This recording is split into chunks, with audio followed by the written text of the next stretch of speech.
tonight, I want to talk about how to negotiate. And beyond that, how to negotiate with a bully.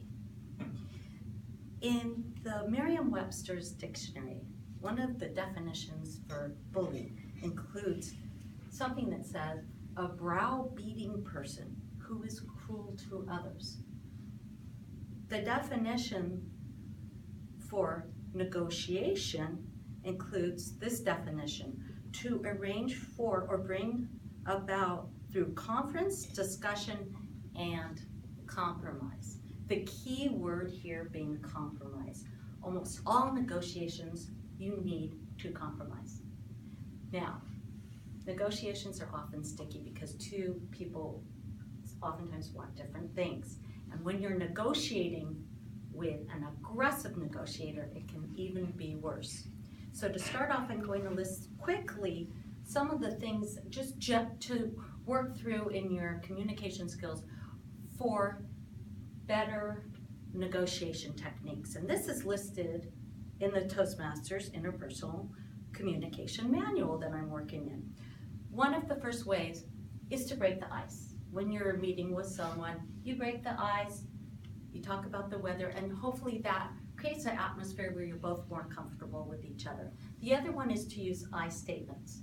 That's good across the board in almost all kind of communication when you have to confront someone, because it makes the other person less defensive. You remain honest and direct, even if the other person is hitting below the belt. Don't resort to lying, because that's just going to bring you down, and in the next negotiation, they'll bring that up, even if they're a liar themselves. You stick to the issue. Again, it's kind of the same concept. If they hit below the belt and give you an insult, you glide over that, you don't address it, and you stick to the issues. You listen to your party's position, even if they seem to be over-aggressive. There's something in there where you're going to have to concede. So you listen and you try to make note of that. Now, beyond these basic techniques, I researched some other ways to deal with people who are considered bullies. One of the ways that was listed in a Newsweek magazine article, 2014, is to simply take a moment and stare at that person.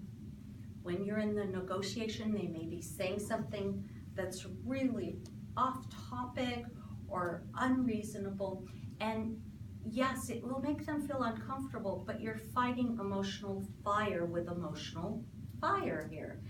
And you're giving yourself some time to think of how to respond. Oftentimes, it will help them to realize that maybe they are being unreasonable.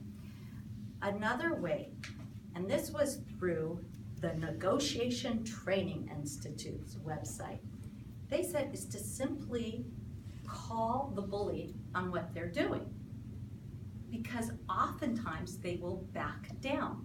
So it's as simple as when you're in the negotiation, and you can even use humor to actually say, oh, come on, let's get real here. That's unreasonable. Or if you want to be more subtle, you say something like, excuse me, I must not have heard you correctly. Could you repeat yourself? Hopefully that will help them bring it down a notch or two. And then lastly, be willing to compromise in any kind. As I said before at the very beginning, in any negotiation, compromise is the core muscle of negotiation. You're going to have to give to get, and vice versa. With a bully, you may have to go a bit beyond that and maybe make them feel as if they won something. So for an example, that would be if they're arguing with you about a bill that they owe you, say that you'll work for them a couple extra hours. Ultimately though, remember this: don't let them take your power away. It is always in your power to respond the way you want to respond. And if worse comes to worse, it's in your power to walk away, to quit that job to not deal with that person again.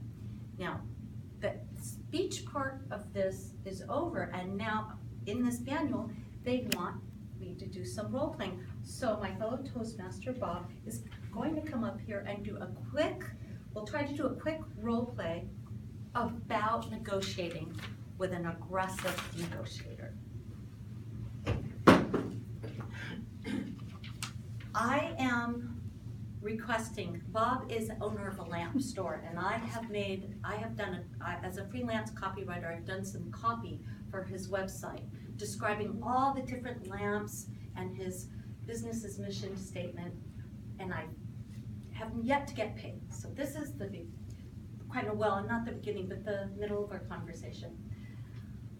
Bob, I apologize for coming into your office today. I have emailed you and I have mailed you. It's been over 6 weeks now, and I still have not been billed for my invoice that I sent you for the work I've done. And I wanted to check in, make sure you saw that and that you got it, and that wanting to know when you can cut me a check for my work. Well, I did see the website, but I don't recall. How much was this bill for?